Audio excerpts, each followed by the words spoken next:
Hello everyone, PND परिवार में एक बार फिर से आप सभी का स्वागत है। जैसा कि आपको पता है सेकंड वीडियो मोस्टली जूलॉजी पर होता है, तो आज का ये वीडियो जूलॉजी के एनिमल किंगडम पर होगा।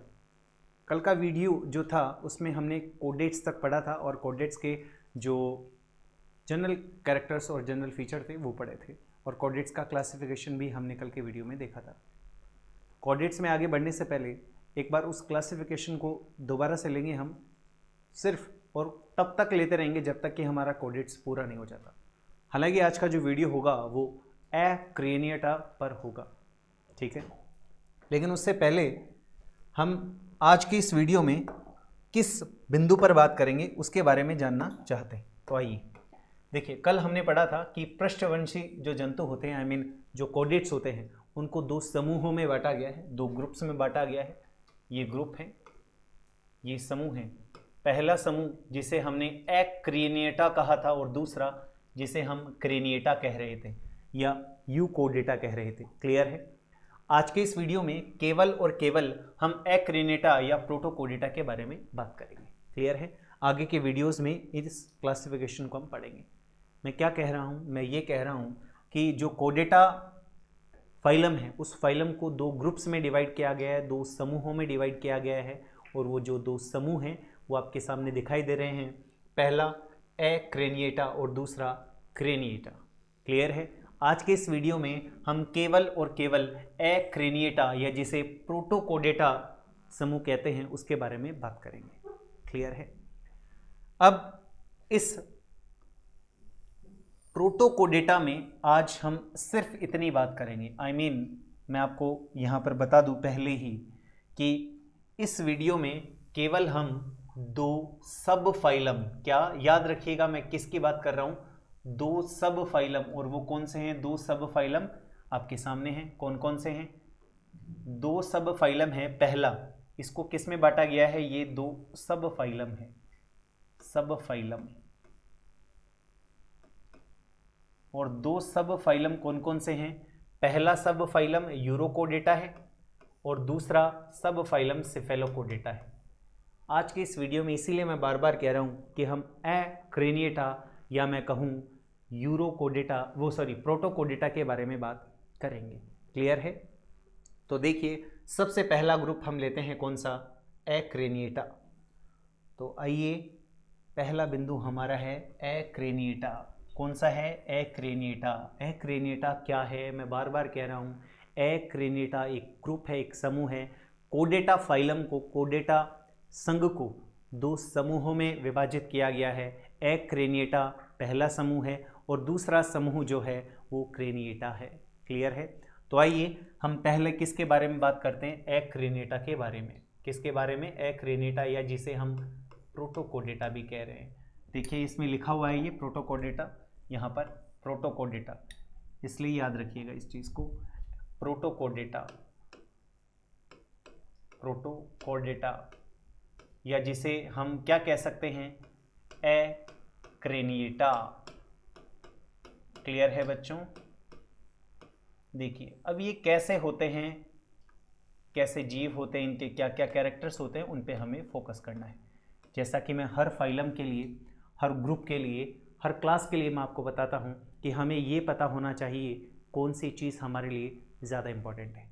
आइए इसके कैरेक्टर्स में देखें तो सबसे पहली बात, पहला बिंदु, ये सभी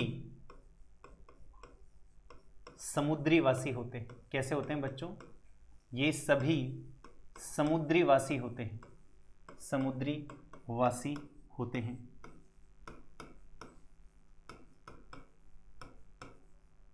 दूसरी बात, देखिए, कल जब मैंने आपको कोडेटा पढ़ाया था तो मैंने आपको एक्रेनिएटा और क्रेनिएटा क्यों डिवाइड किया गया, किस बेस पर डिवाइड किया गया, ये बताया था। एक्रेनिएटा का मतलब है जिसमें सिर, कपाल, करोटी अनुपस्थित होती है। तो इनमें क्या लिखेंगे? इनमें सिर, कपाल, कोमा कशेरुक दंड। याद रखिएगा, कशेरुक दंड, मैंने नोटोकोड नहीं बोली, मैंने कशेरुक दंड कहा है। कशेरुक दंड अनुपस्थित होती है। अनुपस्थित होती है। इनमें जीवन की लार्वा या वयस्क अवस्था में नोटोकोड पाई जाती है। नोटोकोड पाई जाती है। नोटोकोड पाई जाती है। ओके, आगे चलते हैं। ये इसके किसके पढ़ रहे हैं हम? प्रोटोकोडेटा या एक्रिनेटा के। ये इसके फीचर्स हैं, इसलिए आप खुद देखिए, क्या मैं इन्हें वर्टिब्रेटा कह सकता हूं? मैं इन्हें वर्टिब्रेटा नहीं कह सकता, याद रखिएगा, ये वर्टिब्रेट्स नहीं है। क्लियर है? ये क्या हैं? प्रोटोकोडेट्स हैं, लेकिन, या मैं कहूं कोडेट्स हैं, लेकिन वर्टिब्रेट्स नहीं है। कशेरुक दंड अनुपस्थित कर दी है हमने, ये देखिए, कशेरुक दंड अनुपस्थित होती है। आगे बच्चों बात समझ में? आगे देखते हैं। प्रोटोकोडेटा को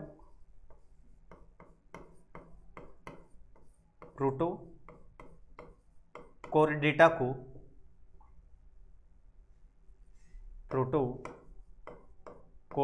को दो उपसंगों में या मैं कहूं दो उपसंग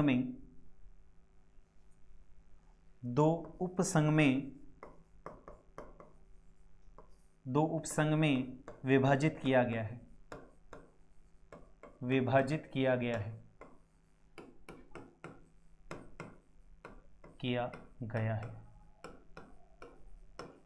देखिए, जो हमने पहले देख रखे हैं दो उपसंग कौन से हैं? एक यूरोकोडेटा और दूसरा सेफेलोकोडेटा। कौन सा है? यूरोकोडेटा और दूसरा सेफेलोकोडेटा। तो दो उपसंग कौन से हो गए बच्चों हमारे पास? पहला उपसंग यूरोकोडेटा। पहला उपसंग कौन सा हो गया बच्चों? यूरोकोडेटा।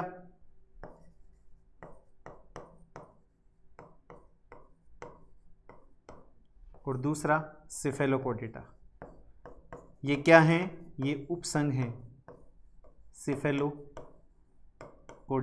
देखिए, मैं बार बार आपको बता रहा हूं, कोडेटा संघ है और कोडेटा संघ को दो समूहों में डिवाइड किया गया है। और वो दो समूह कौन कौन से हैं? वो जो दो समूह हैं वो हमें पता है कि एक एक्रिनेटा है और दूसरा क्रेनिएटा है। एक्रिनेटा जिनमें स्कल अनुपस्थित होता है, क्रेनिएटा जिनमें स्कल उपस्थित होता है। ऐसा हम पढ़ चुके हैं पहले।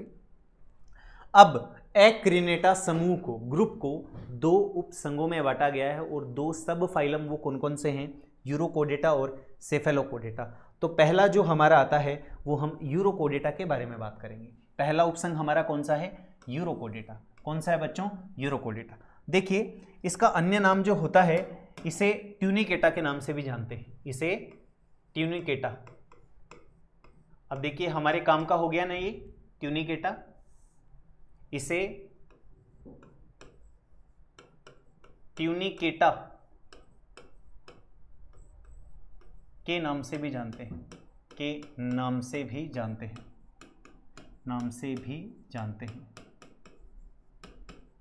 क्यों जानते हैं? क्योंकि मैं आपको बता दूं, इनमें एक ट्यूनिसिन जैसी मतलब इन पे खोल या आवरण मिलता है, ट्यूनिसिन जस्ट लाइक सेलुलोज, इसलिए इसे ट्यूनिकेटा भी कहा जाता है।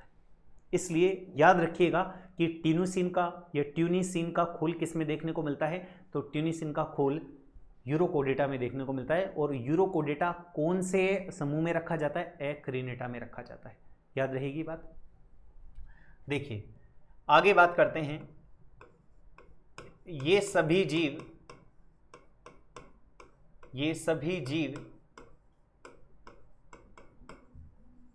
समुद्री जल में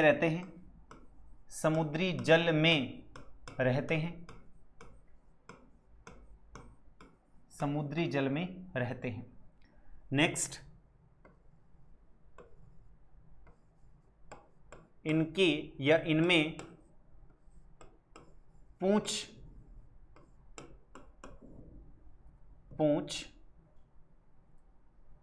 टेडपोल लार्वा अवस्था में लार्वा अवस्था में पाई जाती है, लेकिन कायांतरण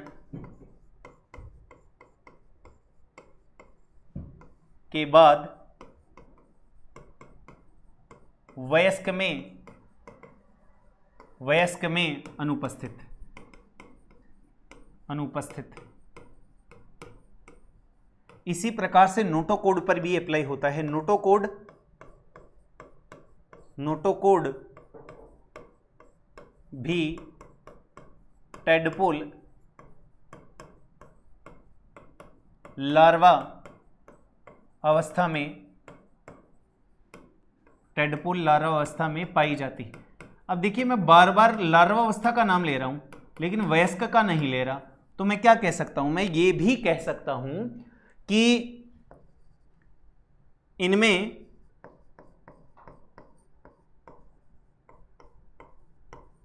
कोडेट्स के लक्षण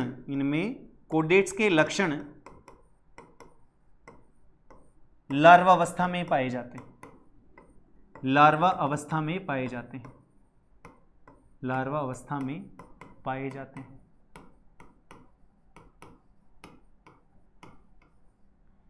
इसलिए आप ये भी मान के चलिएगा कि इन्हें प्रथम सफल कोडेट्स नहीं माना जाता। प्रथम सफल कोडेट्स के रूप में जो संख्या दी गई है वो सिफेलोकोडेट्स को दी गई है, क्योंकि उनमें जो कोडेट्स के लक्षण होते हैं ना केवल लार्वा अवस्था में अपितु एडल्ट स्टेज में वयस्क अवस्था में भी मिलते हैं।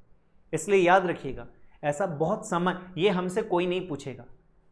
हमसे प्रश्न पूछा जाएगा कि निम्न में से कौन से प्रथम सफल कोडेट्स हैं या किन्हें प्रथम सफल कोडेट्स माना जाता है, तो सबसे पहला उत्तर या आंसर जो आएगा वो हमारा कौन होगा? सिफेलोकोडेटा। कौन होगा बच्चों? सिफेलोकोडेटा। याद रखिएगा ये बात। इनमें कोडेट्स के लक्षण लार्वा अवस्था में पाए जाते हैं। आगे चलते हैं। देखिए, इसी प्रकार से अगर हम देखें तो तंत्रिका तंत्र नलिकाकार या नलिकाकार होता है। यह भी वयस्क अवस्था में प्रतिस्थापित हो जाता है। आप ये मान के चलिए। आगे चलते हैं। इनमें परिसंचरण तंत्र खुले प्रकार का होता है। बिल्कुल खुले प्रकार का होता है।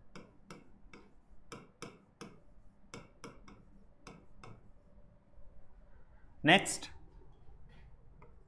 इनमें उत्सर्जन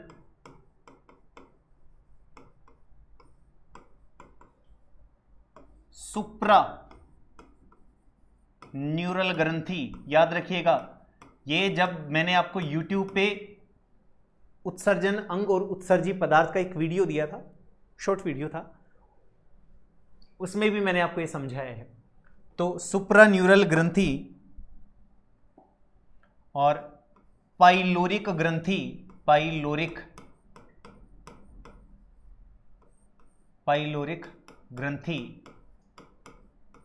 ये याद रखिएगा। इसके आप स्टार लगा सकते हैं, हालांकि ये मैंने बहुत अच्छे से वहां बता रखा है, फिर भी याद रखिएगा कि ये किस में देखने को मिलता है। कौन कौन से? एक तो सुप्रा न्यूरल, आप इसे इस प्रकार से भी लिख सकते हैं, सुप्रा यूं भी लिखा जा सकता है। याद रखिएगा, सुप्रा वैसे यूं होता है सुप्रा। तो आपको हिंदी में कैसे भी लिखा हुआ मिले, उसके लिए आप खुद सुनिश्चित करें कि किस प्रकार से आपको लिखा हुआ मिल सकता है। तो सुप्रा न्यूरल ग्रंथि या पाइलोरिक ग्रंथि के द्वारा होता है।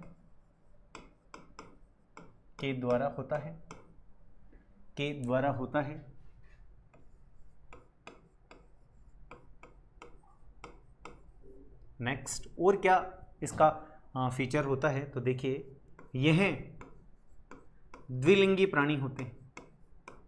कैसे होते हैं बच्चों? यह द्विलिंगी प्राणी होते हैं, यह द्विलिंगी प्राणी होते हैं।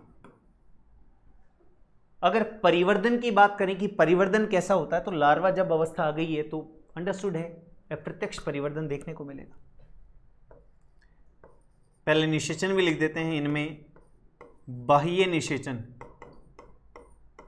बाह्य निषेचन पाया जाता है। क्या पाया जाता है इनमें? बाह्य निषेचन पाया जाता है। और क्या देखने को मिल सकता है इनमें? इनमें अप्रत्यक्ष परिवर्धन पाया जाता है, अप्रत्यक्ष परिवर्धन पाया जाता है, पाया जाता है। अर्थात लार्वावस्था पाई जाती, और बता दी हमने लार्वावस्था कौन है? टेडपोल। लार्वावस्था कौन सी है? टेडपोल। लार्वावस्था कौन सी है बच्चों? टेडपोल।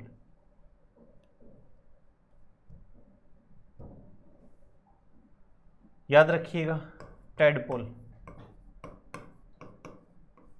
ठीक है, तो ये कुछ इसके फीचर्स हैं। स्पेशली अगर मैं बात करूं तो देखिए, दो चीज़ें हमें याद रखनी है। एक तो ये याद रखना है कि जितने भी कॉर्डेट्स के लक्षण जो मिल रहे हैं वो स्पेशली लार्वा स्टेज में मिल रहे हैं, ना कि एडल्ट में। एक बात तो ये याद रखनी है, चाहे वो नोटोकोड हो, चाहे वो टेल हो, क्लियर है, चाहे वो तंत्रिका तंत्र से रिलेटेड हो कि तंत्रिका रज्जु जो होता है, तंत्रिका तंत्र में तंत्रिका रज्जु कैसा होता है? नलिकाकार होता है। तंत्रिका तंत्र में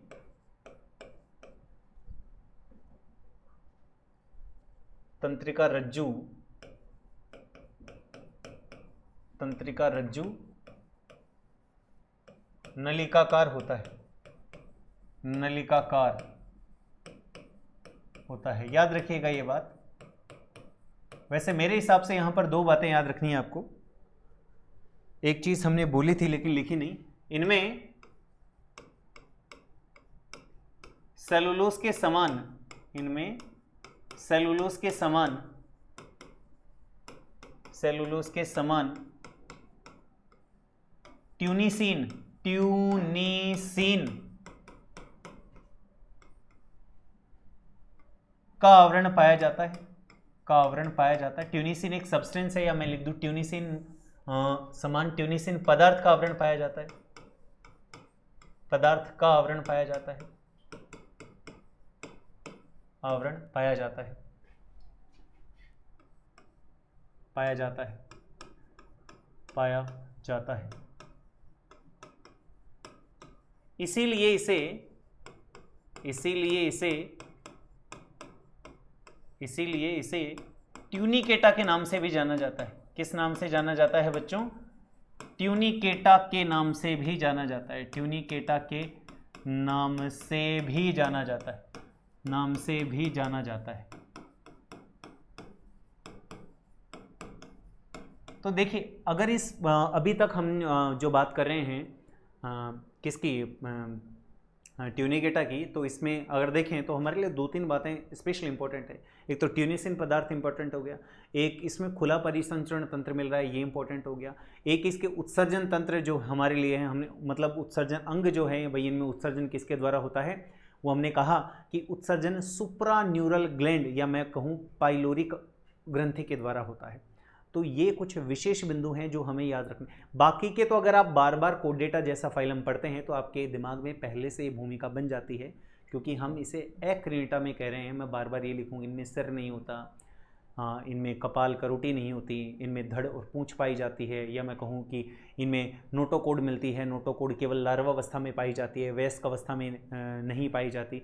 तो ये सारे लक्षण कोडेट्स के हैं और ये सारे लक्षण केवल लार्वा स्टेज में मिल रहे हैं, ना कि एडल्ट स्टेज में। बस ये इसका एक बहुत प्रमुख गुण है। अगर अलग से कोई प्रश्न बनाया जाता है, अगर साधारण प्रश्न बनता है तो ट्यूनिकेटा, ट्यूनिसिन पदार्थ, सुप्रान्यूरल, पाइलोरिक ग्रंथि, खुला परिसंचरण तंत्र, मुश्किल से लार्वावस्था जो टेडपोल है, इन पर प्रश्न बनता है। हाँ, दूसरा इसके उदाहरण इसके क्लास होती हैं 3, उन पर बनाया जा सकता है, जिसमें भी इसके उदाहरण से रिलेटेड। वो कौन से उदाहरण है वो मैं आपको बता देता हूँ कि ट्यूनिकेटा को 3 क्लासों में डिवाइड किया गया है, और 3 क्लास कौन कौन सी हैं देखिए।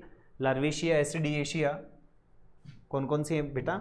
लार्वेशिया, एस्ट्रेडिएशिया। देखिए एक्रिनेटा की बात कर रहे हैं हम, प्रोटोकोडेटा की बात करें जिसमें यूरोकोडेटा हमारा पहला है, जैसे यूरोकोडेटा को हमने ट्यूनिकेटा भी कहा है, याद रखिए क्या कहा है हमने इसे? ट्यूनिकेटा। ट्यूनिकेटा ये क्या है ये भी आपको पता होना चाहिए बच्चों, ये उपसंग है। ये क्या है? उपसंग है, उपसंग 1, उपसंग 2। और ये खुद क्या है? ये एक ग्रुप है, समूह है। ओ सॉरी, ये उपसंग है, ये उपसंग है एक्रिनेटा, ये ग्रुप है, सॉरी एक मिनट, इसको क्या कहा था हमने? ग्रुप कहा था, समूह कहा था, ठीक है। और इसको हमने क्या कहा था? सब फाइलम, सब फाइलम या उपसंग जिसे कहा था, ठीक है। इसमें 3 क्लासेस हैं, लार्वेशिया, एस्ट्रेडिएशिया और थैलिएशिया। लार्वेशिया के 2 एग्जाम्पल आपको देखने को मिलेंगे, आइकोप्लूरा और एपेंडिकुलेरिया। एस्ट्रेडिएशिया के 3 एग्जाम्पल आपको देखने को मिलेंगे, सायोना, हर्डमानिया और बोट्रिलिस। इसमें अगर सबसे बेस्ट एग्जाम्पल की बात करें तो हर्डमानिया है, जो आपको मोस्टली देखने को मिलेगा। हर्डमानिया ये एकल होता है, मतलब अकेला निवास करता है। बोट्रिलस एक ऐसा है जो निवही कॉलोनी बनाता है। बाकी हर्डमानिया और सायोना दोनों ही एकल कॉलोनी बनाने में एकल निवास या एकलवासी होते हैं। और बोट्रिलस जो होता है वो कैसा होता है? निवही कॉलोनी, ग्रुप में रहता है, ये आप याद रखिएगा। हर्डमानिया है, हर्डमानिया को सी पोटैटो भी कहा जाता है, समुद्री आलू भी कहा जाता है। हर्डमानिया को क्या कहा जाता है बेटा? सी पोटैटो या समुद्री आलू, ये याद रखिएगा आप।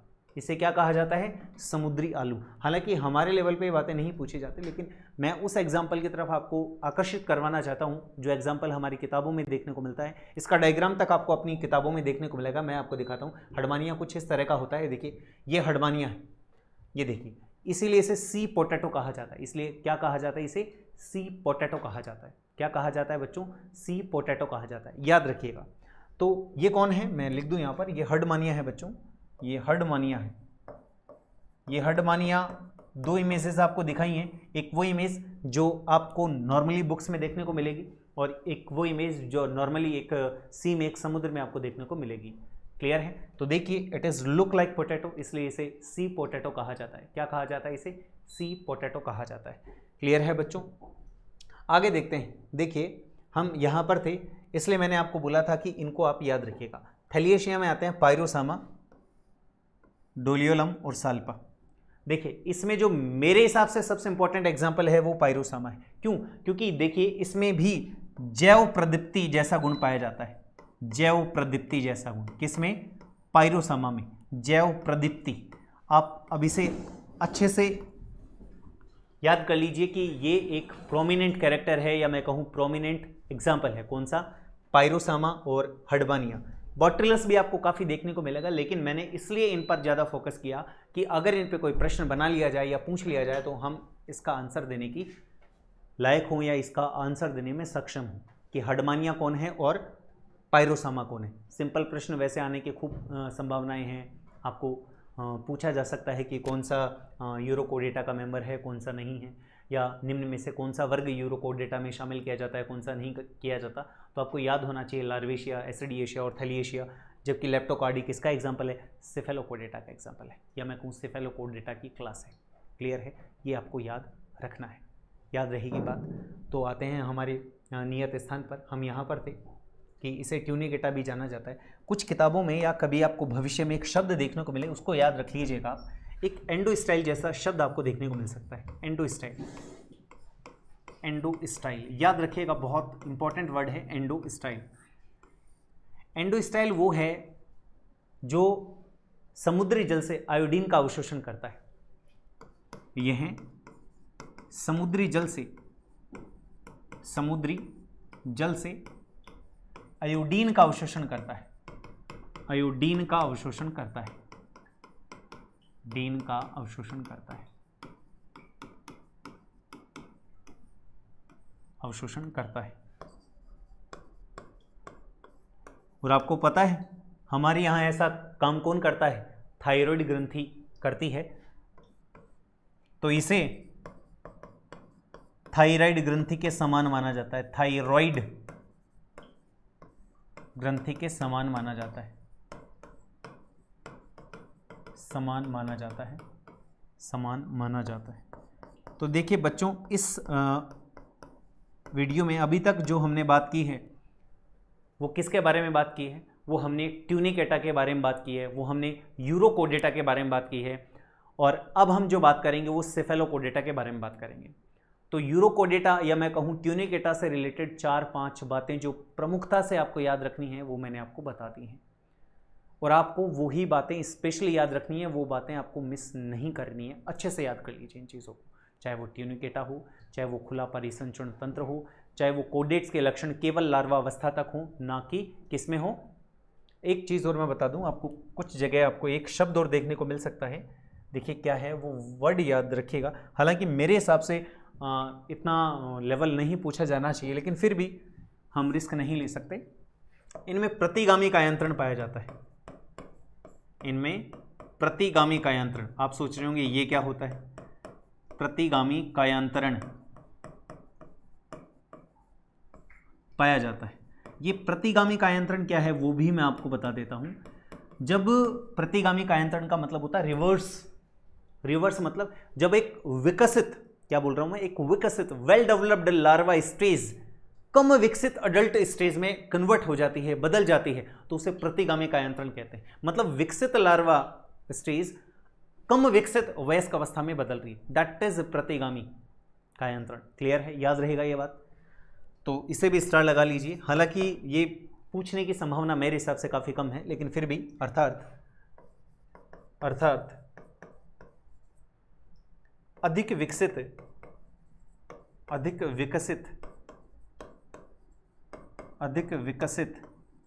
लार्वा अवस्था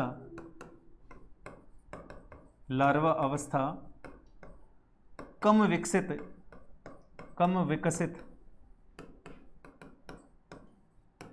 वयस्क में या वयस्क अवस्था में रूपांतरित या रूपांतरण, व्हाटएवर जो भी आप लिखना चाहें, रूपांतरित। तो देखिए प्यारे बच्चों, मैंने आपको प्रतिगामी कायांतरण जैसा या इतना ये शब्द भी बताया सिर्फ इसलिए कि आपको कोई प्रॉब्लम ना हो, आपको ये दिमाग में ना आए कि मैं सिर्फ इसलिए इस लेवल तक इसलिए नहीं जाना चाहता था कि जेट जैसे एग्ज़ाम में इतना लेवल या डीप लेवल पूछने की संभावना काफ़ी कम होती है, इसलिए मैं प्रोमिनेंट या मुख्य लक्षणों की तरफ ही आपको ध्यान आकर्षित करवाना चाहता हूँ। लेकिन फिर भी अगर पूछ लिया जाए कि निम्न में से कौन सा कैरेक्टर है, निम्न में से नहीं है, ऐसी स्थिति में आपको ये बात याद रखनी है। बाकी समुद्रीवासी होते हैं, ऐसे हैं, ये बातें आपको याद रखने की आवश्यकता बिल्कुल नहीं है। ऐसे बहुत सारे कैरेक्टर जो याद नहीं रखने, क्यों? क्योंकि मैंने आपको पहले कहा था कि अगर जिस बच्चे को क्लासिफिकेशन का लेवल या क्लासिफिकेशन जैसी कुछ मुख्य बातें अगर पता हैं, फ्लो चार्ट के बारे में कुछ बातें पता हैं, तो मैं आपको ये विश्वास दिलाता हूँ कि 25 से 30% लक्षण हमें याद ही नहीं करने पड़ते। उस चार्ट के हिसाब से या उस चार्ट में जिस फाइलम, जिस सब फाइलम या जिस ग्रुप के बारे में हम बात करना चाहते हैं वो उस फ्लो चार्ट में किस जगह लोकेटेड है, उसके हिसाब से ही कुछ लक्षण स्वतः ही हमारे सामने या हमारे दिमाग में आ जाते हैं। क्लियर है? तो इस तरह से हमने किसकी बात की? हमने यूकोडेटा की या मैं कहूँ ट्यूनिकेटा की बात की। दूसरा सब फाइलम जो हमारा है, दूसरा सब फाइलम किसका? एक्रिनेटा समूह। एक्रिनेटा समूह का दूसरा सब फाइलम जो हमारे सामने है वो है सेफेलोकोडेटा। वो कौन सा है बच्चों? सेफेलोकोडेटा। तो आइए अब बात किसकी करते हैं? सेफेलोकोडेटा की। किसकी बात करते हैं? दूसरा जो सब फाइलम है वो कौन है? सेफेलोकोडेटा। ये क्या है, कैसे रहते हैं वो देखते हैं। ये छिछले समुद्र में रहते हैं। छिछले, ये छिछले समुद्र में रहते हैं। छिछले समुद्र में रहते हैं।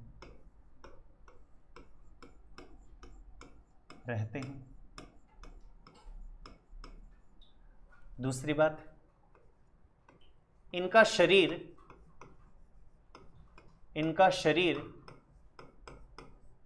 मछली के समान पार्श्व से चपटा होता है। पार्श्व से चपटा होता है। चपटा होता है। ये बिल में रहने वाले जीव हैं। या ये बिल बनाकर रहते हैं। ये रात्रि के समय बाहर निकलते हैं, ये रात्रि के समय बाहर निकलते हैं, समय बाहर निकलते हैं।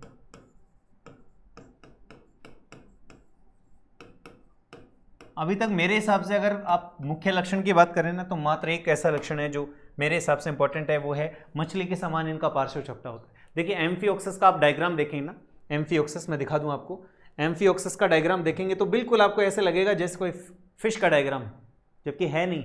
है कौन ये? It is a member of Cephalochordata, it is a member of Cephalochordata. और आपको पता है, मैं पहले भी बता चुका हूँ, सेफेलोकॉर्डेटा में सिर्फ और सिर्फ एक क्लास को रखा गया है और वो है लेप्टोकार्डी। वो कौन सी है? लेप्टोकार्डी। और लेप्टोकार्डी में मेंबर कौन है? एम्फिओक्सस। अगर इसकी बॉडी को देखते हैं तो पार्श्व से, पार्श्व मतलब लेटरल, लेटरल से हमें ऐसा, साइड्स, लेटरल मतलब साइड्स, क्लियर, साइड से ऐसा लगता है कि वो चपटा होने से मछली की तरह की आकृति हमें प्रतीत होती है। इसलिए ये कैरेक्टर हमें अभी तक पता होना चाहिए। बाकी बहुत सारे कैरेक्टर हैं जिनके बारे में हम बात करेंगे। ठीक है बच्चों, आगे देखते हैं। ये बात हो गई इनकी। नेक्स्ट दूसरा, इनमें कोडेट्स के लक्षण। अब कोडेट्स के लक्षण क्या हैं? देखिए हम बात कर चुके हैं। बार बार उनको लिखकर ना तो वीडियो को लंबा करने की कोशिश करेंगे और ना ही ज़्यादा स्लाइड बनाने की कोशिश करेंगे।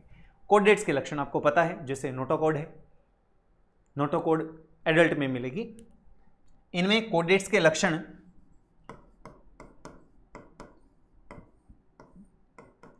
लार्वा एवं वयस्क दोनों अवस्थाओं में पाए जाते हैं या दोनों अवस्थाओं में मिलते हैं।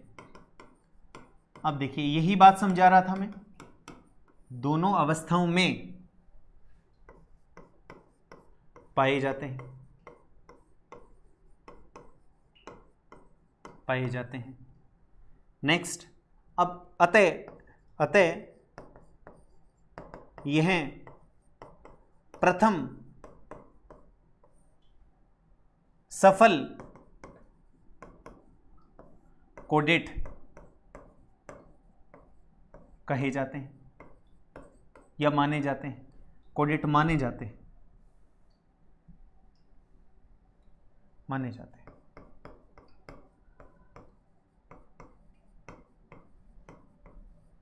क्लियर है बच्चों?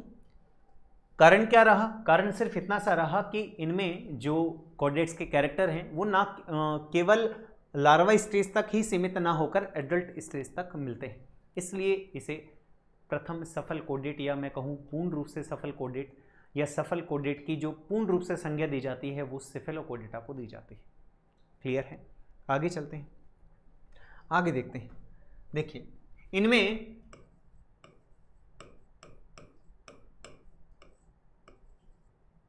इनमें सिर का अभाव होता है, सिर का अभाव होता है, या मैं कहूँ इनमें सिर मतलब ब्रेन भी नहीं मिलेगा, आप ये मान के चलिए, सिर का अभाव होता है, अभाव होता है। मतलब इनका शरीर धड़ और पूंछ में ही है। किसमें है? धड़ और पूंछ में, ट्रंक एंड टेल। क्लियर है? नेक्स्ट, और क्या कह सकते हैं? और हम ये कह सकते हैं कि इनमें आहार नाल पूर्ण होती है, पूर्ण होती है। नेक्स्ट, और क्या है? और हम ये कह सकते हैं कि इनमें उत्सर्जन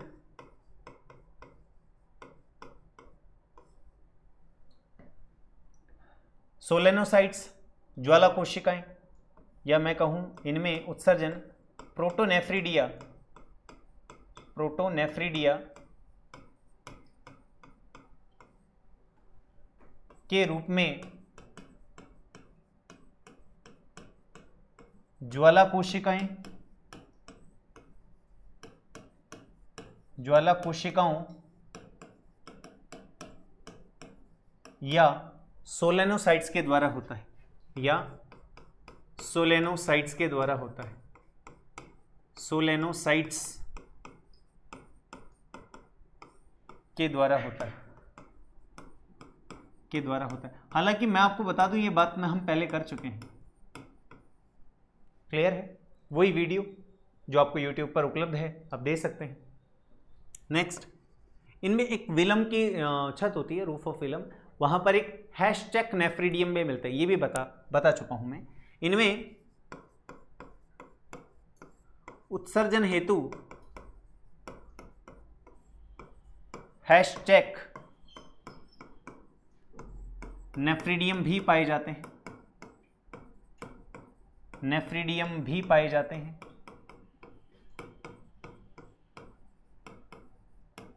पाए जाते हैं। नेक्स्ट, और क्या लिख सकते हैं इसमें, हम ये लिख सकते हैं कि यह एक लिंगी प्राणी है, एक लिंगी प्राणी है,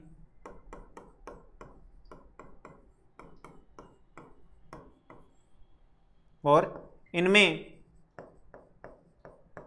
बाह्य निषेचन मिलता है या बाह्य निषेचन पाया जाता है, बाह्य निषेचन पाया जाता है।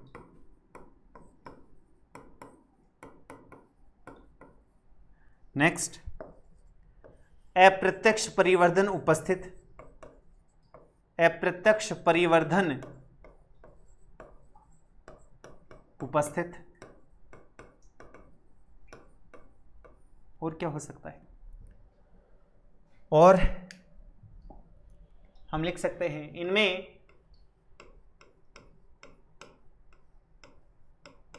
बंद प्रकार का परिसंचरण तंत्र पाया जाता है, परिसंचरण तंत्र पाया जाता है।